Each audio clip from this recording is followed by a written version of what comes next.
You know, gardens change over days, months, years. Sometimes it's worth taking a second look, and that's exactly what we're going to do today in Hermitage. Brian, you've added beds, taken out a lot of grass. Yeah, we don't have much grass left. Nice for our carbon footprint too, because we got rid of the gas-powered mower and Gotcha. now just have a push mower, so. That's great. Yeah. So I noticed one of the things that you've added to the garden a lot of are these lilies, and boy, we couldn't be here on a better day. Yeah, they're spectacular this year. So you've got a variety of different kinds blooming. Tell me a little bit about some of them and the differences in them. Well, we've got a lot of Asiatics, which are actually finishing up pretty much right now. This one just opened this week, the red one on the left there. Just a spectacular color. Right. And this is an Oripet lily. Not one of the taller ones, but still the blooms are amazingly huge and very fragrant. Right. So it's been making the garden, like in the evenings, the gardens are just So the Asiatic wonderful. lilies are generally a little bit shorter. Correct. Although this one's kind of tall, and this may be an Asiatic hybrid or something, yeah. But the flowers face upward on the Asiatics. Yes. And some of them are more like in the 3 foot, 24 to 36 inch range, that kind of thing. And then we get into some of these little bit taller types, and like you said, this isn't one of the tallest. We'll look at one of those here in a little bit. But these varieties that are actually hybrids between the big oriental kind of florist type lilies and then the trumpet lilies.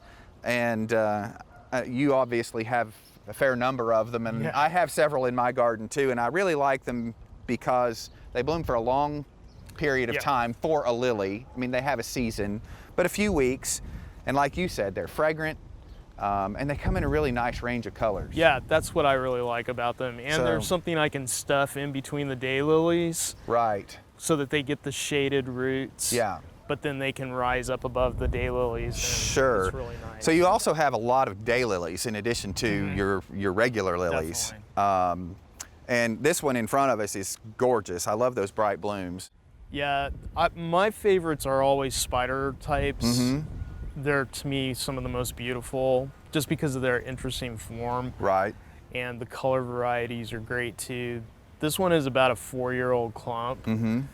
And just one of my favorites. It's called Spin Dazzle. Spin Dazzle, and like you said, it's a kind of a spidery type, and if we look at the individual flower, those petals are long and thin and spidery. Yes. Whereas some of them are a much fuller, bigger, rounder flower. Some of them are even double and have more than 6 petals. So a lot of variety in those. Any other favorites that come to mind while we're... Probably my most favorite in the garden is Primal Scream because it's a long, it endures the heat of the day. Right. And in the evening, it's still glowing. Still looks good.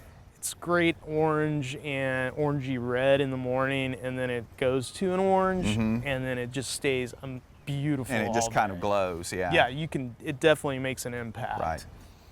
So I noticed as we walk through the garden, one of the other groups of plants that you have quite a few of are plants that are good for pollinators. Yes. In addition to not just plants for their nectar and pollen, but also plants to host their larvae. And I know, because we're Facebook and social media friends also, that you had quite a little project here a few weeks ago with some monarch butterflies. Yes. Tell me what you got into this spring. Last spring we had 0 monarch caterpillars in the garden. This year we had so many that we wanted to try and give them a better chance at survival. So once they reached like the stage where they're almost ready to go into chrysalis stage, we went ahead and brought them in, got an enclosure, brought them inside, fed them until they turned into chrysalis. We brought in 40 caterpillars. Wow. And it was a really cool process to see them change into chrysalis. We caught it on film a few times. And then when they started to emerge, we also caught that, and it was amazing. Right. And the really amazing part to me is that usually out in the wild, only 2% of the entire clutch of eggs that a monarch will lay will survive to adulthood. Right. We got 40 butterflies out of 40 caterpillars. So 100%. So 100% survival rate. Right. So as we're talking about plants for monarchs, obviously milkweed is their host plant, their primary host plant. Different species they'll eat. Yeah. But these broader leaf types like speciosa and different ones are probably I guess their favorites as far as I've noticed. This is common milkweed. This is Syriaca or Syriaca, and it's unfortunately it's very aggressive. Right. And it is running through just about all of my beds now. But the flowers smell amazing when they bloom. Sure. And the pollinators especially the monarch caterpillars, can just strip this plant. And I love that. Right, and it's a big, robust plant, so it can host the caterpillars, and even if it gets stripped, it will re-leaf. Oh, and, it comes right back. And then we also have passion flowers growing here, native ones, for another host. I forgot the name of the butterfly. Is it Gulf fritillary? Yes, that's on, the one. Yeah. Last year we had hundreds of caterpillars just in this back area where that was growing. Nice. And lots of chrysalis, and it was just really fun. And finally able to see that. Bunch of hummingbirds in the yard this year. Just great. So just on a small city lot, and you have all of this great flora that you've planted that has drawn really great fauna also. Yes, you've got caterpillars and monarchs and all that terrific stuff.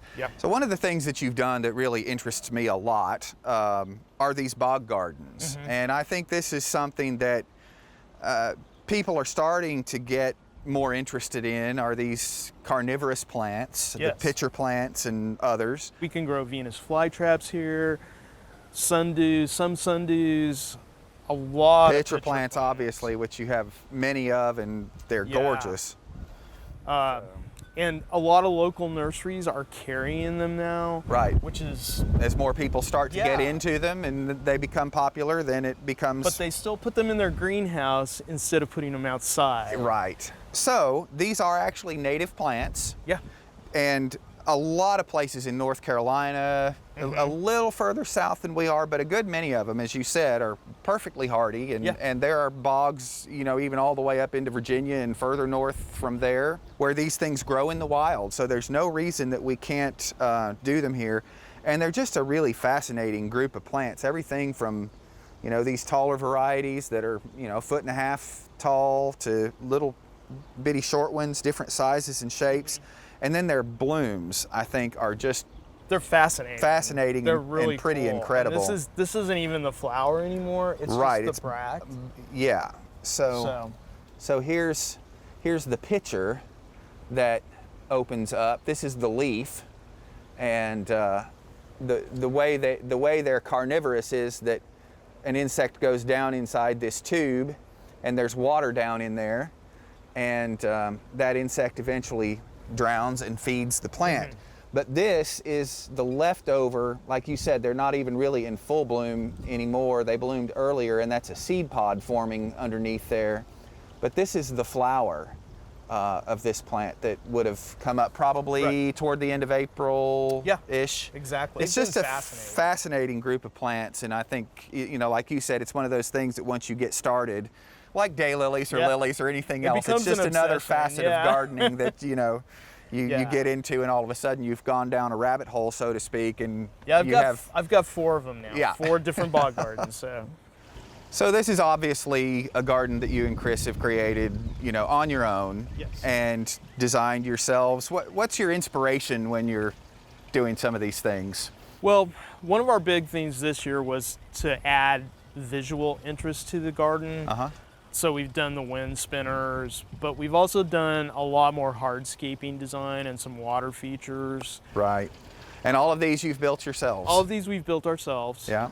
2 disappearing water features right here. This one was an afterthought. That one was the first one that we really did, and it turned out amazing. Yeah. Well, you obviously moved a lot of stone and did a lot of earth moving and digging and other things to create all of these. When somebody gives rocks spaces away, we're usually on top of it because we love landscaping with a more natural look. Yeah. But we also do a little bit of modern incorporated into our design. Like using concrete gives it a very industrial look. Right. And that's basically my style, is industrial. But I love natural elements combined with the industrial. Sure. And then obviously lots of plants. And lots of plants. So thank you so much for letting us come back again and see everything that you've done in the last few years. And you both obviously have just knocked it out of the park. Thank you. We're very proud of it. For inspiring garden tours, growing tips, and garden projects, visit our website at volunteergardener.org or on YouTube at the Volunteer Gardener channel, and like us on Facebook.